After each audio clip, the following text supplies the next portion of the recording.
പൊതുവേ രാവിലെ എണീറ്റ പാടൊന്നും അങ്ങനെ കാപ്പി കുടിക്കാനൊന്നും തോന്നാറില്ല എനിക്ക്. ഇന്ന് എന്താണെന്നറിയില്ല, രാവിലെ ഒരു ഗ്ലാസ് കട്ടൻ കാപ്പി കുടിക്കാനൊരു പൂതി. അങ്ങനെ എണീറ്റ പാടെ ചായ വെച്ചിരിക്കട്ടാ. ഇന്ന് പിന്നെ ലീവ് ആയതുകൊണ്ട് അടുക്കളയ്ക്ക് റെസ്റ്റ് ഉണ്ടാവില്ല, തിരക്കിട്ട പണികളായിരിക്കും. കുറച്ച് നാളെ ഞാൻ ഏട്ടനോട് ചിക്കൻ പാർട്സ് വാങ്ങിയിട്ട് വരാൻ പറയുന്നത്. ഇവിടെ ഞായറാഴ്ച കടവത്തൊരു കടയുണ്ട്, പാർട്സ് മാത്രം കൊടുക്കുന്ന കട. അപ്പോൾ അവിടെ എല്ലാ ഞായറാഴ്ച ഏട്ടൻ പോയി നോക്കും, കിട്ടാറില്ല. നമ്മൾ നേരത്തെ പോകണം തന്നെ അത് കിട്ടണമെങ്കിൽ. അപ്പം ഇന്ന് എന്തോ ഭാഗ്യത്തിന് അത് കിട്ടിയിട്ടുണ്ട്. അപ്പോൾ ഇത് റോസ്റ്റ് ആക്കാൻ വേണ്ടിയിട്ടുള്ള പരിപാടികളാണ് കേട്ടോ. കൂട്ടത്തിൽ ഏട്ടൻ ചിക്കന് വാങ്ങിയിട്ടുണ്ടേ. കുറച്ച് ദിവസമായിട്ടോ മക്കൾ നൂഡിൽസും കയറിയിട്ട്. അപ്പോൾ എന്തായാലും ലീവല്ലേ, ഇന്ന് ഉണ്ടാക്കി കൊടുക്കാമെന്ന് വിചാരിച്ചു. അങ്ങനെ ചിക്കൻ പാർട്സ് ഒരുവിധം ലെവലായിട്ടുണ്ട്. ഇത് നന്നായിട്ട് ഇങ്ങനെ കുറുക്കി എടുക്കണം കേട്ടോ. എനിക്ക് അതാണ് ഇഷ്ടം, കറി പോലെ ഇരിക്കണത് ഇഷ്ടമല്ല. നല്ല കുരുമുളക് പൊടിയൊക്കെ ഇട്ടിട്ടേ നല്ല കറുത്ത കളറായിരിക്കണം കേട്ടോ. അപ്പോൾ അതിന് എനിക്ക് ഇഷ്ടപ്പെട്ട കോമ്പിനേഷനാണ് പുട്ട്. അപ്പോൾ അത്യാവശ്യം പുട്ട് ഉണ്ടാക്കി വെച്ചിട്ടുണ്ട്. രാവിലത്തെ പണികളൊക്കെ ഒന്ന് ഒതുങ്ങി കിട്ടിയപ്പോൾ ഞാനും ഏട്ടനും കൂടിയിട്ടൊന്ന് ലാബിൽ പോയായിരുന്നേ. കുറച്ച് ദിവസമായിട്ട് ഭയങ്കര ക്ഷീണമാണ്, നല്ല ബോഡി പെയിനൊക്കെ ഉണ്ട്. അപ്പോൾ ഒന്ന് HB നോക്കാമെന്ന് തോന്നി എനിക്ക്. രക്തക്കുറവുള്ളപ്പോൾ എനിക്ക് വരാറുണ്ട് ഇങ്ങനെ കാലിന് ഭയങ്കര ക്ഷീണം, വേദനയൊക്കെ. അങ്ങനെ ബ്ലഡൊക്കെ കൊടുത്തു കഴിഞ്ഞ് നേരെ വീട്ടിലെത്തിയിട്ട് തല എണ്ണ തേച്ചൊരു കുളി. ലീവുള്ളപ്പോഴേ എണ്ണയൊക്കെ തേച്ച് കുളിക്കാൻ പറ്റത്തുള്ളൂ കേട്ടോ. ഒരു 1-2 മാസമായിട്ട് ഞാനിപ്പോൾ ഈ എണ്ണ കേട്ടോ തലയിൽ തേച്ചുകൊണ്ടിരിക്കുന്നത്. മുടി കുഴിച്ചിൽ നല്ല കുറവുണ്ട് കേട്ടോ. അങ്ങനെ കുളിയൊക്കെ പാസ്സാക്കി അടുക്കളയിൽ വന്നിട്ട് ഉച്ചത്തേക്കുള്ള ചിക്കൻ നൂഡിൽസിൻ്റെ കാര്യങ്ങളൊക്കെ നോക്കുകയാണ് കേട്ടോ. അപ്പോൾ ആദ്യം തന്നെ മുട്ട കുരുമുളകും പൊടിയും അതുപോലെ ഉപ്പും ഇട്ടിട്ട് അത് ചിക്കി വെച്ചിട്ടുണ്ട്. പിന്നെ വെളുത്തുള്ളി നന്നായിട്ട് ചെറുതായിട്ട് ചോപ്പ് ചെയ്ത് വെച്ചിട്ടുണ്ട്. നമ്മുടെ മെയിൻ സാധനം നൂഡിൽസ് വേവിച്ച് വെച്ചിരിക്കുകയാണ് കേട്ടോ. ഇത്തിരി സൺഫ്ലവർ ഓയിൽ ഇട്ടിട്ട് ജസ്റ്റ് ഒന്ന് അങ്ങനെ നമ്മൾ പുരട്ടി കൊടുത്തിട്ടുണ്ട്, ഒട്ടി പിടിക്കാതിരിക്കാൻ വേണ്ടിയിട്ട്. അപ്പോൾ ഇതിലേക്കുള്ള സാധനങ്ങൾ സ്പ്രിംഗ് ഓണിയൻ കിട്ടിയില്ലോ, ഞങ്ങൾ ഏരിയയിലൊക്കെ ഇത് കിട്ടാൻ ഇച്ചിരി പണിയാണ്. അപ്പോൾ കുഴപ്പമില്ല, ഒരു സവാളയുടെ പകുതി വെച്ച് ഞങ്ങൾ അഡ്ജസ്റ്റ് ചെയ്യാൻ നോക്കുകയാണ്. പിന്നെ വെജിറ്റബിൾസ് എന്ന് പറയാൻ കുറച്ച് ക്യാരറ്റ് ഇരിപ്പുണ്ടായിരുന്നു, ക്യാപ്സിക്കം ഉണ്ടായിരുന്നു. അപ്പോൾ അതൊക്കെ തന്നെ ഇളനെ അരിഞ്ഞ് വെച്ചിട്ടുണ്ട്. ഇനിയിപ്പോൾ ഇത്രയും വെജിറ്റബിൾസ് ഞാൻ ആഡ് ചെയ്ത് കൊടുത്തിട്ടും കാര്യമില്ല, മക്കളത് കഴിക്കുമ്പോഴേ ഈ കാണാതൊക്കെ പെറക്കി കൂട്ടിയെടുക്കണ കാണാം, അതങ്ങനെ വരുള്ളൂ. ചിക്കൻ നൂഡിൽസ് ആയതുകൊണ്ട് ചിക്കൻ പിന്നെ മസ്റ്റാണല്ലോ. ഞാനിത് ഇച്ചിരി ചില്ലി സോസും കുരുമുളക് പൊടിയും ഉപ്പും കോൺഫ്ലവറും ഇട്ടിട്ട് മാരിനേറ്റ് ചെയ്ത് വെച്ചിരിക്കട്ടെ. നൂഡിൽസ് ഉണ്ടാക്കുമ്പോൾ എന്താണെന്ന് വെച്ചാൽ എല്ലാവിധ സാധനങ്ങളും തൊട്ടടുത്ത് തന്നെ വേണം, ഒരു ലാഗ് പോലും ഉണ്ടാവാതെ നല്ല സ്പീഡിൽ ഉണ്ടാക്കിയെടുക്കേണ്ട സംഭവമാണ് കേട്ടോ. അപ്പോൾ സൺഫ്ലവർ ഒഴിച്ചു കൊടുത്തിട്ടുണ്ട്, വേറെ ഓയിലൊന്നും യൂസ് ചെയ്യാൻ പറ്റത്തില്ല.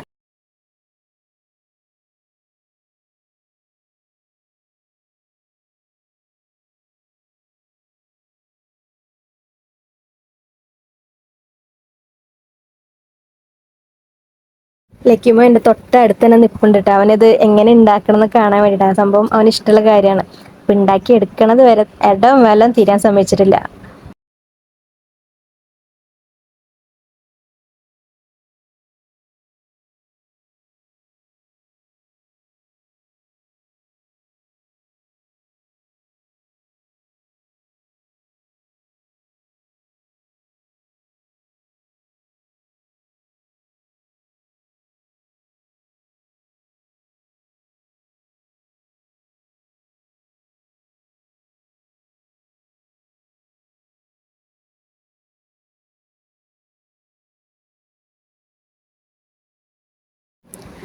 പിന്നെ നമ്മൾ ഇവിടെ ഉണ്ടായിരുന്ന വെജിറ്റബിൾസ് ഇട്ടിട്ട് നന്നായിട്ട് വഴറ്റിയെടുക്കാൻ കേട്ടോ. നമ്മൾ ഈ വെജിറ്റബിൾസ് ഒന്നും വല്ലാതെ അങ്ങ് ഓവറായിട്ട് വെന്തുടയാൻ പാടില്ല.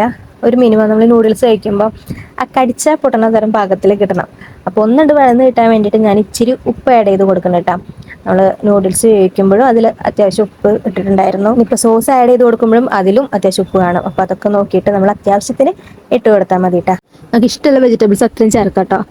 കയ്യിലിവിടെ ഉണ്ടായിരുന്നത് ക്യാപ്സിക്കും ക്യാരറ്റ് മാത്രമായിരുന്നു. പിന്നെ ക്യാബേജ് ചേർക്കാം, സ്പ്രിംഗ് ഓണിയൻ, പിന്നെ ചിക്കനും അതുപോലെ തന്നെ മുട്ട ചിക്കി വെച്ചതുണ്ട്. അത് ആഡ് ചെയ്യണ കാരണം പിന്നെ അത്യാവശ്യം കടിക്കാനുള്ളതൊക്കെ കിട്ടുകയും ചെയ്യും. ചിക്കൻ വറുക്കുമ്പോൾ എൻ്റെ കയ്യിൽ നിന്ന് അബദ്ധം പറ്റിയെന്ന് പറഞ്ഞാൽ ഞാൻ ഇച്ചിരി അങ്ങ് ഡ്രൈ ഫ്രൈ ആക്കിപ്പോയി. ചിക്കൻ ശരിക്കും വറുക്കുമ്പോൾ ഒന്ന് ഷാലോ ഫ്രൈ ആക്കി എടുത്താൽ മതിയായിരുന്നു. ഞാനത് ചെയ്തപ്പോൾ ഇച്ചിരി ഒന്ന് ഡ്രൈ ആയി പോയിട്ടുണ്ട്, എന്നാലും കുഴപ്പമില്ല കേട്ടോ. അപ്പോൾ ഇനി ഞാനിതാ ചിക്കി വെച്ച മുട്ട ആഡ് ചെയ്ത് കൊടുക്കുന്നുണ്ട്. എന്നിട്ട് നല്ലോണം ഒന്ന് ഇളക്കി കൊടുക്കുന്നുണ്ട്.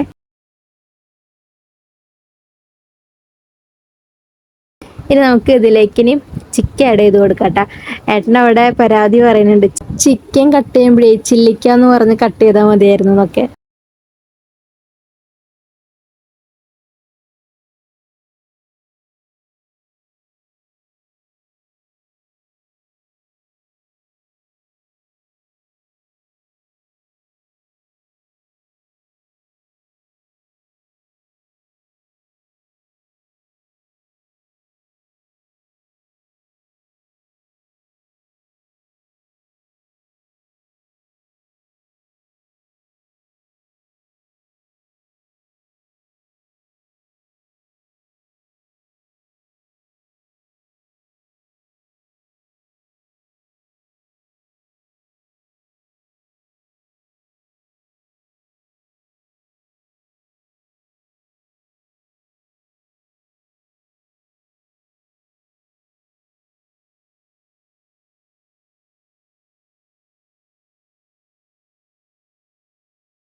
അവിടെ ഏട്ടനും ലക്കിയും കൂടിയിട്ട് എന്നെ മനഃപൂർവ്വം കളിയാക്കാൻ വേണ്ടിയിട്ട് ഓരോന്നും പറഞ്ഞുകൊണ്ടിരിക്കണ്ടേ. പക്ഷേ ഈ ഹലോ ഗൈസ് എന്നുള്ള സംഭവം ലക്കിക്ക് എവിടെ നിന്ന് കിട്ടിയത് എൻ്റെ വായിൽ തന്നെ ഒന്നും അറിയില്ല. ആളത് പിടിച്ചെടുത്തിട്ടുണ്ട്. അപ്പോൾ നൂഡിൽസ് ഇളക്കിക്കൊണ്ടിരിക്കുമ്പോഴേ ഫോർക്ക് ഉപയോഗിച്ചിട്ട് എനിക്ക് ആ പാത്രത്തിൽ നിന്ന് നല്ലപോലെ അങ്ങ് ഇളക്കാൻ പറ്റുന്നില്ല. അപ്പം ഞാൻ ഏട്ടനെ കൊണ്ട് വേറൊരു ഇച്ചിരി വലിയ പാത്രത്തിലേക്ക് ആക്കിച്ചിട്ട് ഏട്ടത് നന്നായിട്ട് മിക്സ് ചെയ്ത് എടുത്തിട്ടുണ്ട് കേട്ടോ. സംഭവം അങ്ങനെ റെഡി. Hello guys. സംഭവം നൂഡിൽസിന് വേണ്ടിയിട്ടുള്ള സാധനങ്ങൾ കട്ട് ചെയ്ത് വെക്കുക, അതുപോലെ വേവിച്ച് വെക്കുക, ഫ്രൈ ചെയ്ത് വെക്കുക എന്നുള്ള പാട് ഒഴിച്ചാൽ ഇതിന് മേക്കിംഗ് പ്രോസസ്സ് എന്ന് പറയുന്നത് ഭയങ്കര സിമ്പിളാണ് കേട്ടോ. 5 മിനിറ്റിലെ സംഭവം ആ ചീഞ്ചട്ടിയിലിട്ടുള്ള വറവ് പരിപാടി ഉണ്ടല്ലോ, 5 മിനിറ്റ് 10 മിനിറ്റിൻ്റെ ഉള്ളിൽ സംഭവം എന്തായാലും കഴിഞ്ഞ് കിട്ടും. ഉണ്ടാക്കിയോണ്ട് പറയല്ല, നല്ല ടേസ്റ്റ് ഉണ്ടായിരുന്നു കേട്ടോ. മക്കൾക്കും ഏട്ടനൊക്കെ നല്ല മക്കൾക്കും ഏട്ടനും മാത്രമല്ല എനിക്ക് ഒത്തിരി ഇഷ്ടമായി. റെസ്റ്റോറൻറ്റൊക്കെ കഴിക്കുന്ന അതേ ടേസ്റ്റിൽ അതേപോലെ കിട്ടി. ഫസ്റ്റ് ടൈമാണ് ഉണ്ടാക്കുന്നതെങ്കിലും ഞാൻ വിചാരിച്ചില്ല എത്ര ടേസ്റ്റ് ഉണ്ടാവും കേട്ടോ. ടൊമാറ്റോ സോസും ചില്ലി സോസും ഒക്കെ ആഡ് ചെയ്തിട്ട് നല്ല വെടിപ്പിന് ഞാനൊന്ന് കഴിച്ചേ. വൈകിട്ട് ഞങ്ങളൊന്ന് പുറത്തേക്ക് ഇറങ്ങിയായിരുന്നു കേട്ടോ. നാത്തൂമാരുണ്ട് കൂടെ. ഏട്ടൻ്റെ പാപ്പൻ്റെ മോൻ അരുൺ, അവൻ്റെയും വർഷയുടെയും വെഡിങ് ആനിവേഴ്സറി ആയിരുന്നു. അപ്പോൾ കഴിഞ്ഞ പ്രാവശ്യം ഞങ്ങളെ വെഡിങ് ആനിവേഴ്സറി അവൻ നാട്ടിലുണ്ടായിരുന്നു. ഞങ്ങളെ കൊണ്ടൊരു 1.5 ചിലവങ്ങ് കഴിപ്പിച്ചേ. അതിൻ്റെ വീഡിയോ ഷോർട്സ് ഞാൻ ഇട്ടിട്ടുണ്ടായിരുന്നു. തിരിച്ച് അവൻ്റെ വെഡിങ് ആനിവേഴ്സറിക്ക് ഞങ്ങൾക്ക് എന്തെങ്കിലും വാങ്ങി തന്നിട്ടില്ല എന്നുണ്ടെങ്കിൽ അവനതൊരു വിഷമാവുമല്ലോ എന്ന് വിചാരിച്ചിട്ട് ഞങ്ങളിതാ ജസ്റ്റ് ഒന്ന് ബേക്കറിയിൽ കയറിയിട്ട് എല്ലാവർക്കും ചായ പറഞ്ഞേ. ചായ മാത്രമൊക്കെ ഉണ്ടാവും, എല്ലാവർക്കും ഓരോ പ്ലേറ്റ് ഷവർമ്മ പോരട്ടെ എന്ന് വെച്ചിട്ട് ഞങ്ങളിതാ ഒരു 4-5 പ്ലേറ്റ് ഷവർമ്മ വാങ്ങി. എല്ലാവരും കൂടി ഷെയർ ചെയ്ത് കഴിക്കാമല്ലോ. തൊട്ടപ്പുറത്തേക്ക് ഞാനിങ്ങനെ പാസ് ചെയ്ത് കൊടുക്കണ കാണുന്നില്ലേ, അവിടെ സന്ധ്യേച്ചി ഇരിപ്പുണ്ട്, ആശേച്ചി ഇരിപ്പുണ്ട്. ടേബിള് സ്ഥലമില്ലാത്ത കാരണം അവരെ അങ്ങോട്ടേക്ക് മാറിയിരുന്നാണ് കേട്ടോ. ക്യാമറ ചെന്ന് ഞാൻ ആശേച്ചിയുടെ അടുത്ത് ചെന്നപ്പോൾ പോയേടി എന്ന് പറഞ്ഞിട്ട് മൂപ്പരാൾ തട്ടി മാറ്റുന്നുണ്ട്. സന്ധ്യച്ചിക്ക് പിന്നെ ശീലമായി ക്യാമറ തൂക്കി പിടിച്ച് ഞാൻ നടക്കണത് കണ്ടിട്ടും വ്ലോഗ് എടുക്കണത് കണ്ടിട്ടും ആൾക്ക് ഓക്കെ ആയി തുടങ്ങി.